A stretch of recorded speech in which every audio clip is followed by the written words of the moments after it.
What's the point of this connection between Egypt and or the Exodus and the bowls? Well, I think there's a lot going on here, similar to the ideas that we shared in the last video about the connection between the temple, the tabernacle, the presence of God among his people, and the eventual desire of God to live and dwell among his people, which we see in the book of Revelation.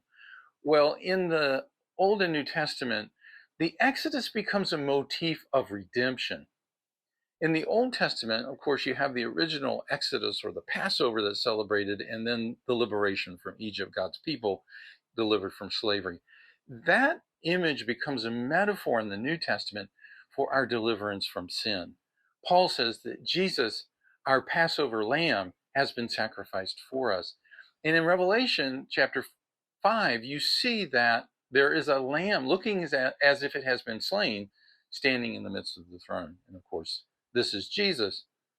In addition, in the Old Testament, when the prophets like Jeremiah and Isaiah prophesied the return from exile of Israel, they did it in language reminiscent of the Exodus.